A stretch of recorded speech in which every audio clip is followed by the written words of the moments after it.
Menjadi jaringan sekolah Islam terpadu, bangkit serentak menyusul peradaban baru. Bulatkan tekad bercita membangun bangsa, Indonesia akan berjaya.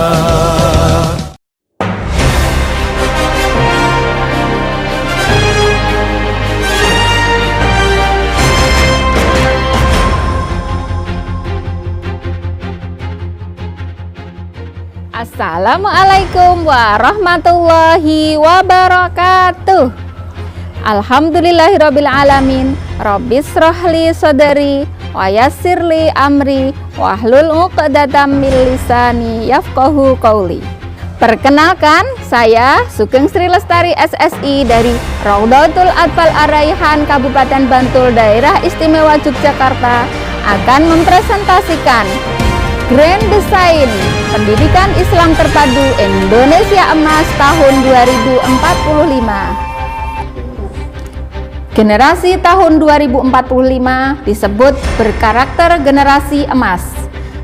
Karakter generasi emas 2045 akan sangat efektif membangun bangsa yang besar, maju, jaya, dan bermartabat. Pada masa itu, mendapatkan tantangan degradasi nilai-nilai, demoralisasi dan dehumanisasi di era globalisasi informasi yang sulit dibendung. Pada kondisi ini, kita perlu mengupayakan menciptakan pendidikan dengan outcome siswa yang memiliki kecerdasan fikir dan kecerdasan dzikir. Pendidikan memegang peranan penting dalam menghadapi perubahan ini. Pada masa ini, Indonesia mempunyai kekuatan bonus demografi, ditandai dengan tingginya sumber daya manusia usia produktif. Kondisi yang sama, Jepang tahun 1950 mengalami pertumbuhan ekonomi yang sangat melejit. Lalu bagaimana dengan Indonesia? Akankah Indonesia telah siap dengan pendidikan yang baik untuk menyiapkan generasi emas tahun 2045? Tantangan pendidikan dunia yang berupa dehumanisasi, demoralisasi, dan keluarnya manusia dari fitrahnya harus dijawab dengan generasi yang baru, yaitu generasi yang cerdas pikir, secara intelektual, melek, TIK, produktif, dan inovatif, dan generasi yang cerdas dzikir, bermartabat, berakhlak mulia, serta memiliki integritas. Generasi itu disebut generasi cerdas komprehensif. Rekonstruksi Pendidikan Islam Terpadu tahun 2045. Proses menuju pendidikan Islam yang utuh dan kafah. Kita perlu menghadirkan dan merealisasikan model pendidikan yang bisa mengatasi problematika pendidikan yang ada sekarang. Model pendidikan ini diambil dari identifikasi model pendidikan zaman Nabi Muhammad SAW.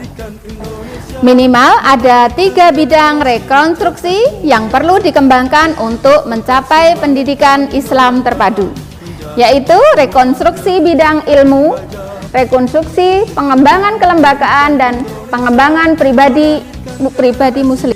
4 skill yang harus dimiliki oleh siswa. Yang pertama, kritikal atau berpikir kritis, seperti dalam surat Ali Imran 190 sampai 191.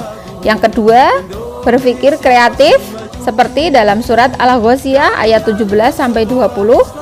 Yang ketiga, collaboration atau kolaborasi atau berjamaah, seperti dalam surat An-Nisa ayat 29.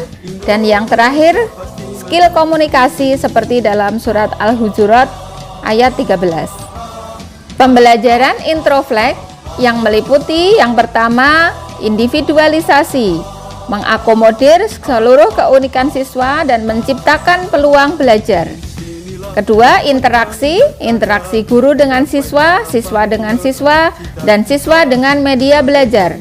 Yang ketiga, observasi, memastikan status pemahaman siswa setiap saat, serta mengoptimalkan hasil. Yang keempat, refleksi, mengajak siswa mengambil hikmah dari pembelajaran dan melakukan tindak lanjut serta mengimplementasikan ke dalam kehidupan sehari-hari. Pembelajaran terpadu meliputi yang pertama, terangkan, membangun konsep, dengan komunikasi efektif dan memberikan media yang bervariasi. Yang kedua, eksplorasi, membangun konsep dengan beragam aktivitas melibatkan 5 indera, mengasah kognitif anak dengan bingkai akidah. Respon, tanggapi dengan tepat, beri feedback positif, bangun percaya diri. Selanjutnya, pembiasaan, mendesain dengan sengaja perilaku positif dan karakter yang baik. Afirmasi, memberikan penguatan dan reward yang bervariasi.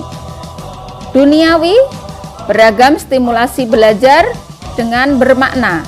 Dan yang terakhir, ukhrawi, kaitkan dengan nilai-nilai akidah dan pembentukan akhlak siswa dan terhubung dengan nilai-nilai ukhrawi. Prinsip-prinsip pendidikan Islam yang utuh antara lain, yang pertama, robaniyah. Seluruh aspek pendidikan berdasarkan sepenuhnya pada nilai-nilai robaniyah, sehingga seluruh proses pendidikan menjadi anak didik lebih dekat dengan Allah sebagai Tuhannya. Pembinaan manusia muslim yang utuh harus melibatkan sarana masjid, kelas, laboratorium, dan masyarakat, dan masjid sebagai pusat pembinaannya. Masjid sebagai penguatan akidah dan spiritual, kelas sebagai pusat pembekalan akademik, laboratorium sebagai penyemai awal, dan masyarakat sebagai pusat aplikasi dan tempat berkiprahnya para mujahid dakwah. Masyarakat atau lingkungan sekolah adalah miniatur masyarakat muslim. Sekolah sebagai kawah candra di mukanya generasi muda muslim, dan real masyarakat muslim adalah seperti tata letak atau landscape asli masyarakat terutama kota-kota di dunia muslim, baik di Indonesia maupun di seluruh dunia. 3. Penyusunan program pengajaran. Yang pertama, harus seimbang antara ruqyah, akliyah, dan jasadiyah.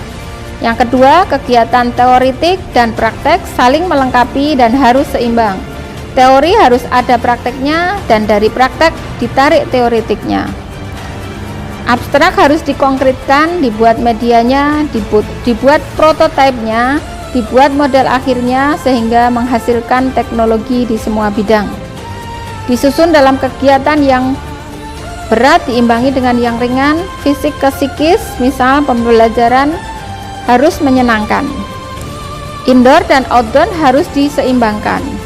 All the world is my classroom. Yang keempat, metode dan media.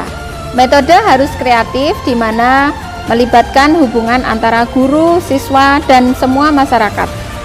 Setiap pemberian materi pembelajaran menggunakan media, tidak harus yang berteknologi tinggi, tetapi media yang sederhana dan ada di seputar kita. Yang kelima, tanggung jawab pendidikan. Orang tua yang merupakan pendidik alami dan pendidik yang pertama dan utama harus selalu dilibatkan dalam proses pendidikan dan harus tahu bagaimana perkembangan putra-putrinya. Yang kedua, guru kelas atau guru masyarakat dihadirkan di kelas kita sebagai ahli. Yang ketiga, yayasan dan komite sekolah. Yang terakhir, keterlibatan lingkungan. Keterlibatan lingkungan pendidikan secara terpadu dengan sekolah, baik asrama, boarding school, maupun karyawan dari lingkungan sekolah. Penggunaan sarana masyarakat seperti instansi-instansi terdekat, kemudian laboratorium, lab komputer sekolah, dan semua jasa yang ada di masyarakat bisa kita libatkan. Yang terakhir, kerja bakti dengan masyarakat dan keikutsertaan dalam kegiatan kemasyarakatan. Yang tidak boleh dilupakan adalah keluarga pendidikan pertama. Mendidik bukan hanya sekedar transfer materi. Utamakan pemenuhan kebutuhan psikologis mendasar anak. Rancang semua program yang memperkuat keluarga, karena segala masalah berawal dan berakhir di keluarga. Demikian pemaparan Grand Design Pendidikan Islam Terpadu Indonesia Emas tahun 2045. Semoga DSIT bisa memberikan kontribusi terhadap terciptanya generasi emas untuk Indonesia Jaya. Wassalamualaikum warahmatullahi wabarakatuh.